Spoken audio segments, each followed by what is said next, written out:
Very first time for me to be in this beautiful country, so I would like to see as much of it as possible in the next 48 hours. I don't know how this is possible, but I'll try to do the best I can. Indeed, it's an honor and pleasure to be with you here this afternoon. And as Dr. Erkan mentioned, I'm now visiting professor with the University of Chicago, and I'm originally, of course, professor at the University of Maryland. These are very exciting times. It's also very busy times for me, as you can imagine, with all of these travels and speaking commitments and conferences. But guess what? I enjoy every minute of it. So I guess that's the good part of it. So I hope that you will also enjoy the lecture this afternoon. The title of the lecture is Youth and Women's Leadership, New Media, and the Arab Spring, the Case of Egypt. So it is unsurprising that I'm focusing on Egypt, being Egyptian myself. So I'll talk about the role of women and youth and new media in the Arab Spring in general, but then the rest of the lecture will be specifically focused on the case of Egypt. So we'll start first with giving a definition. What is the Arab Spring? How can we define the term the Arab Spring? We're all academics, and we know that we cannot talk about the concept or a phenomena without giving a definition for it first. So what is the Arab Spring? The terms Arab Spring or Arab Awakening are used to describe the wave of political revolt that has been sweeping the Arab region since 2011. Some people call it the Arab Spring, some people call it the Arab Awakening. I personally prefer the term Arab Awakening because when you use the word awakening, it has this kind of impact of, waking someone up, like, really shaking their consciousness and making them become alert and aware of what has been changing and happening and what has been going on around them. So that is the term I personally prefer, but these terms have been used interchangeably. Arab Spring, Arab Awakening, Arab uprisings, they all refer to the wave of revolt and upheaval that have been sweeping the Arab region since 2011. The next question is, where is the Arab Spring, right? So we want to understand geographically where the Arab Spring movements or uprisings have been taking place in this part of the world. So if you look at this map, you will see the countries that have a circle around them. These are the countries where the Arab Spring or Arab Awakening movements have taken place. It started in Tunisia, and then it spread to Egypt, and then Libya, and then to Syria, Bahrain, and Yemen. All of these countries that have a circle around them are countries that have witnessed the Arab Spring and the Arab upheaval movements, of course, but with different degrees and different results, as we have been witnessing. And I don't know if any one of you knows how the Arab Spring started initially in Tunisia, but there was this gentleman, Muhammad Bouazizi, who was a fruit and vegetable vendor, and he was poverty-stricken, and he tried to just sell fruit and vegetable in the market, and he was scolded and slapped on the face by a female police officer. And that's when he felt desperate. He felt like this is a combination of poverty and also humiliation and lack of dignity that he cannot tolerate anymore. He tried to see the governor to talk and appeal to him, and his request was denied. He was not able to meet any official or to express his complaint to anyone. And that's when he felt so desperate, he lit himself up on fire in an act of self-immolation. These acts are not very common in this part of the world, and therefore when it happened, it kind of really shook people's consciousness. But guess what? Also the fact that there was new media, there was citizen journalism capturing this very, very tragic moment, this very emotional moment of this young man, just literally lighting himself up in flames, kind of shook everybody's consciousness. And the fact that the pictures also spread beyond Tunisia to the rest of the Arab world and then to the rest of the world at large really kind of shook people's consciousness. And we say literally and metaphorically that the flames that Muhammad Bouazizi engulfed himself in are the flames that lit up the whole fire of the Arab Spring. So it started to snowball and to spread from one country to another. So we ask the question, what is the Arab Spring? We ask the question, where is the Arab Spring? The third question is, who is the Arab Spring? In other words, who are the people, the human beings, who are really the catalysts or the motivators or the actors behind the Arab Spring? And we can say that there are many different variations in age, in gender, in socioeconomic class, in background, in religion, and political affiliation. In other words, these were grassroots movements that were across the board. They were not confined to any one particular segment or particular category. They were not just men but not women, or rich but not poor, or religious but not secular. They included everyone, religious, secular, rich, poor, young, old, men, women. they were very much across the board, and they very much included so many different segments of society. Some people, some analysts described it as leaderless revolutions. But I take this with a grain of salt. I take it with some reservation. Because in fact, these movements were the outcome of many years of activism on the ground. In other words, I don't want you to think falsely that the Arab region was completely asleep or dormant, and then all of a sudden, people woke up in 2011 and started to feel angry and upset with the regime and asking for change. This is not true. The fact is, there have been many attempts in this part of the world for many years to try to shake the regimes in power and to try to protest and try to make the voices heard.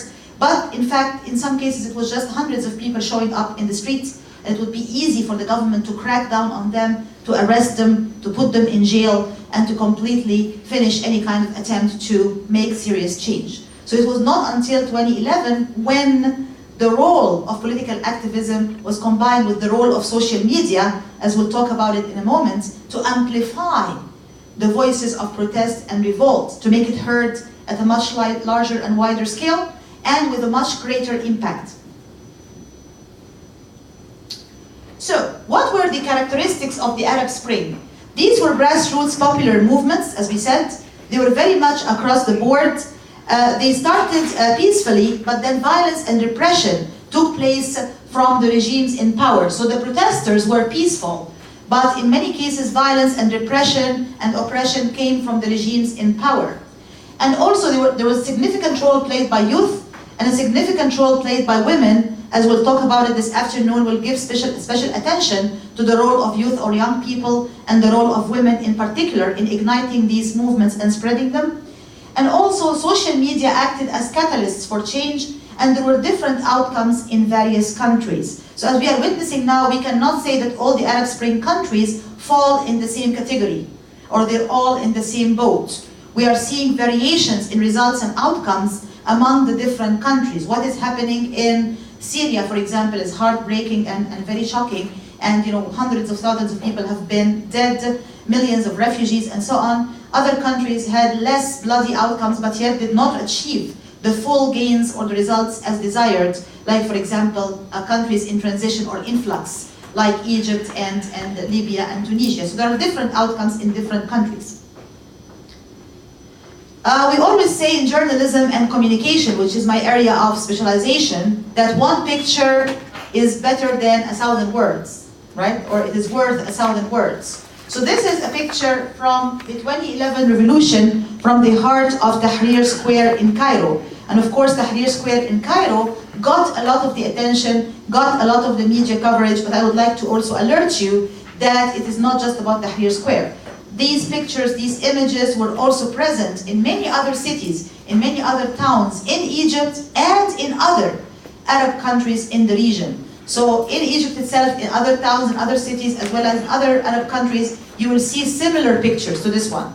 You will see thousands of people, you will see millions of people. These were more than 1 million protesters actually in the middle of Tahrir Square. And I always like to show this picture because when the revolution initially started or erupted, the regime was saying, oh, these are just a handful of conspirators. These are people who are trying to conspire against the country. They're agents, they're traitors, they're just a handful. You can see for yourself, this is not a handful. This is more than 1 million people.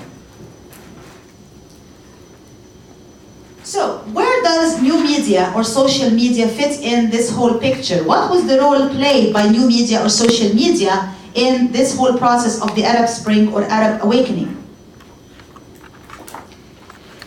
New media platforms, especially social media, such as Facebook, Twitter, and YouTube, contributed to the birth and proliferation of the process of cyber activism, which was defined by many scholars like Philip Howard as the use of online tools to advance a cause which is difficult to advance offline. This was especially significant in the Arab world, where a shift has taken place from the highly monolithic, uniform, and state-controlled media arena, which existed before 1990, to a much more diverse and pluralistic media arena after 1990, with the introduction of new media, such as satellite television channels and the internet. So the process of cyber activism means you are using social media, you are using new media in order to raise people's consciousness and awareness and to advance a certain cause, usually a social and political cause or socio-political cause, which is difficult to advance offline. As I mentioned earlier, if now 100 people gather in the street, it's very easy for the police to just gather them and to put them to jail. But if it's a million people, it will become very hard for the regime to do so. So the social media were able to amplify and to expand and to enlarge the voices of protest and to create more networking, more organization, more mobilization to make the process of protest against the regime much more powerful and much more effective. And this is a process which is called cyber activism. And myself and other scholars have been writing extensively about this process of cyber activism as it was played out and manifested in many parts of the Arab world recently. Let me also alert you that there has been a significant shift in the media arena in the Arab world before 1990 and after 1990. This has been a significant landmark, if you will. Before 1990, the media arena was very much uniform, very much monolithic, very much state-owned and state-controlled. So you will only hear the government's voices, the official voices. You turn on the TV and you only hear the same anchormen, the same anchorwomen talking about the same topics representing the government's authoritarian views. This changed after 1990. Why? Because social media and new media have been introduced. You have satellite television channels, you have the internet. There are more diverse and more pluralistic voices which could be heard in many different parts of the Arab world. So, as we said, before 1990, authoritarian regimes controlled the media, but after 1990, and with the birth of the Arab Spring and Arab Awakening in particular, protesters found very creative ways to spread information and calls to action. And this is one of my also favorite pictures. I would always like to show it to people because it's very, very powerful and very telling. This is a young Egyptian protester who was holding this banner or this sign in the midst of the Egyptian revolution in 2011. And if you look carefully at this banner or this sign, you will see that every one of these letters, right, that form the word Egypt is actually a symbol of one of the internet functions or uses, right? So the E, Internet Explorer, the G is Google, the Y is Yahoo, P for PayPal, and T for Twitter.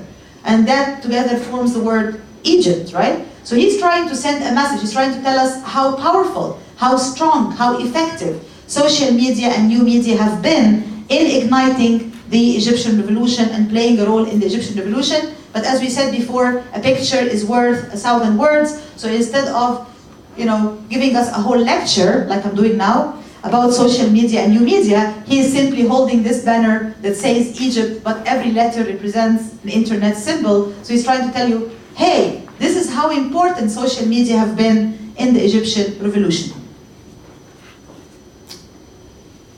So, new media accelerated the spread of information to a wide audience, and they raised awareness about corruption and repression from the regimes in power. They also mobilized and coordinated resistance on the ground. And they provided platforms for brainstorming, and most importantly, they kept pressure on the regimes after the revolutions. And I would like to pay attention to the very last point, because the work is not done. We are not in a post-revolutionary stage, as some people like to paint this picture. I still think that we are very much in the revolutionary stage because of the unfolding events and the changes that have been taking place very quickly and with a very fast pace, and sometimes not in a very favorable or desirable direction, unfortunately, in many countries, including my own beloved country, Egypt. And we'll talk about this, of course, as the rest of the lecture will focus specifically on the Egyptian case. But keeping pressure on the regimes in power is very important, because as we always say, ousting a dictator from office is easy, but figuring out what to do next is much more difficult. So it's easy to put pressure on Mubarak. Well, it's not easy, he's been there for 30 years, but I mean, it is easier to oust him from office than to really make everything in place and in order, and to put everything in order and to make it organized, as we have learned the hard way. The same thing with Libya, the same thing with Tunisia. Other countries that were able to get rid of their dictators and repressive rulers, they discovered that this is only the first step in a very long and very difficult journey towards democratization and reform. I also want to alert you to a very important point, which is the fact that different types of social media or new media play different roles. For example, Facebook is best for networking and rallying support around a certain cause. So if you create a certain page on Facebook, right, that really advocates for a certain cause, against the violations of human rights, or against corruption, or against sexual harassment or whatever, and then I like your page and I join it, and then I start to tell my friends about it, and my friends, they also join. Before you know it, there is a snowballing effect. The impact is going to expand, you're going to have more networking, and you're going to have more mobilization. And we'll talk about this in a moment, because this is exactly what some Facebook pages have done in the midst of the Arab Spring movements, and especially the Egyptian Revolution. Twitter is best for minute-by-minute, on-the-ground organization and coordination. So there's an interesting book that came out from the Egyptian Revolution, which was called Tweets from Tahrir. It's available online. If you look for it, you can find it. It's called Tweets from Tahrir. And this has been a minute-by-minute account by the protesters in the heart of Tahrir Square on the ground, telling people about what has been going on with them. So for example, someone will tweet, "I'm being beaten up right now. I'm being attacked. I'm being harassed. Send help on the way. Be careful. This road is blocked. Don't go in this direction. Go to another street." Right? Make sure you take enough water with you. Right? Make sure, sometimes they tell women, put some onion under your scarf to overcome the effect of tear gas. I don't like the idea of onion under my scarf. I don't know how that would smell. But they said it's very helpful to counter tear gas. These are very, very technical, very specific minute-by-minute pieces of information, right? That help people to organize, to coordinate, and to really mobilize themselves on the ground. And Twitter was very helpful with this.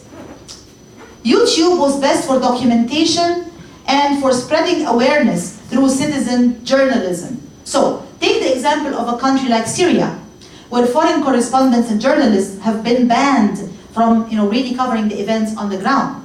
If it was not for ordinary people with their own cell phone cameras and handheld devices and their own digital cameras and cell phones capturing the images and the pictures and spreading them to the rest of the world, we would have no clue what is happening and what is going on the ground and the tragic events happening in a country like Syria.